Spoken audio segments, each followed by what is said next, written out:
didn't see you in the early portion. I don't know if you're just resting today. Yeah, I'm good today. Today was my vet day, Okay. so Thank you. just did some rehab stuff. Went over the playbook, stuff like that. I'll be back at practice tomorrow. When you look back at Sunday and the first opportunity that was missed between you and Josh, Yeah. does that just happen in football, or is that something maybe if you had a little more time on task or something? Nah, I mean it is what it is. I could go out there with a quarterback I've never caught a pass from, and we could complete that 500 times, or we can miss it 500 times. I mean, to me, it's just we didn't connect, and so it is what it is, right? Like I don't lose sleep at night over it. Like I'm looking forward to Miami. I'm looking forward to going out making more plays and getting a W, and getting this bad taste out of our mouths because. One thing about the NFL is like when you lose, like you feel like you're never gonna win again, and when you win, you feel like you're never gonna lose again. And so, you just gotta ride the roller coaster of it because when you down, everybody's saying, "Oh, the Bills don't have it." And then when you come back up, we the greatest thing since milk was invented. So that's just how the nature of the business go. And I think that's just life in general. It's weird how it happens, and even sometimes with the fans of the NFL, they one day they down and the next moment they back up and they optimistic and then they back on some pessimistic type stuff. So at the end of the day though, we got a long season, and at the end of the day, it's gonna be one team standing on the top of the mountain, and nobody knows what road it's gonna take to get there. But I just hope in this team we just gonna keep chugging along and look with our eyes in the end, and so that starts in Miami. What makes Xavien Howard so disruptive and able to force so many takeaways? Yeah, I think he's very instinctive. He's been playing. I think this is his fifth year, maybe. And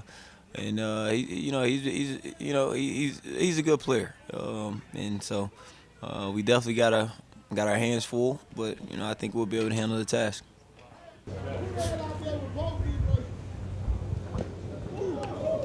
Is that it? In your time of working with new quarterbacks, is there anything you learned of like this will help me kind of expedite the process of working with them faster? No, no. I think you just put the work in. You know, who knows? Versus Miami, we might connect 8 for 8, right? And so it's just one of those things that we just working every single day.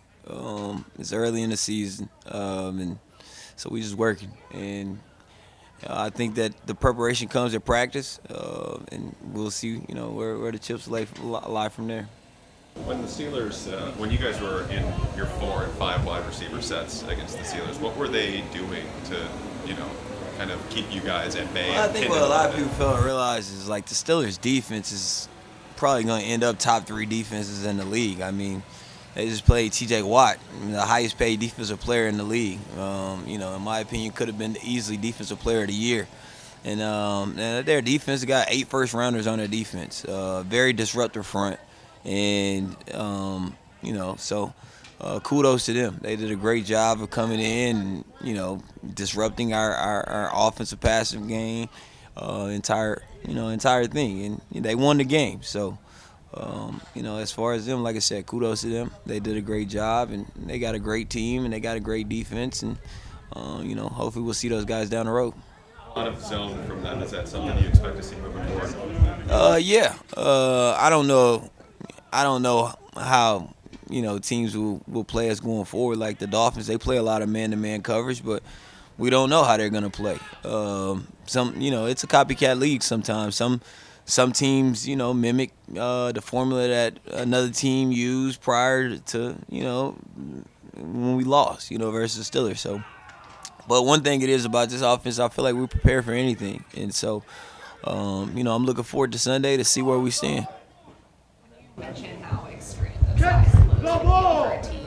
I'm sorry? When you talk about how extreme the highs and lows can feel for a team during a season, is that something you try to explain to rookies, or do they just have to go through it to feel it? Yeah, you explain it as well. And I think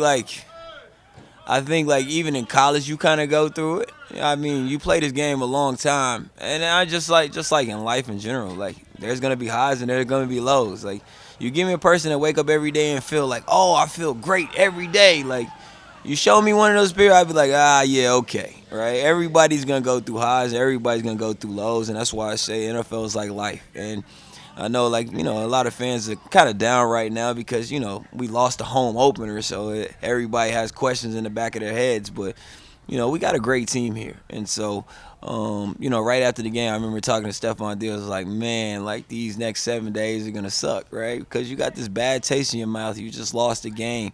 But you get another opportunity Sunday. And then following that, another opportunity. And at the end of the day, there's a way bigger picture than this. And so you try not to ride the emotional roller coaster of it. I come into work like smiling because at the end of the day, we got to learn from our mistakes, but we get another opportunity and we go out and win this game. The next thing you know, oh, the Bills are back and we're good and this and that. And so, and then the next week, who knows, right? And so you don't get caught up in that too much. You just kind of just stick to the script, play ball, work as hard as you can, and let the chips fall where they may.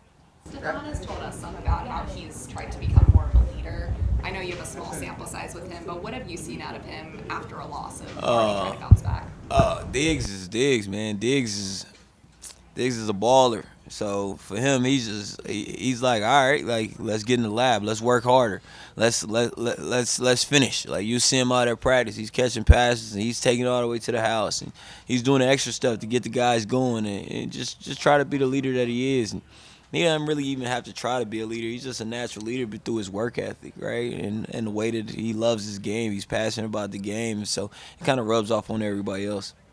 Gabriel Davis, after watching him in one game, what are your impressions? I know you've been out here a lot with him, but especially the catch he made in the end zone, getting the toes down, things like that. He seems to have kind of all the boxes checked for what you want in a wide receiver. Oh, yeah. He's a baller, man. He's a real baller. And so I think they did a good job of bringing him in, and I think they got a guy, if they want, they could keep him around a long time. He's a young stud. You even look at last year. I remember when I was watching the Bills, it was like, what's his number 13 that's sticking out on film? And he goes up, catches the ball well with his hands. You look at the preseason game, he's had a game. Then he comes back this week to score a touchdown. So he's one of those guys that I'm happy he's on our team.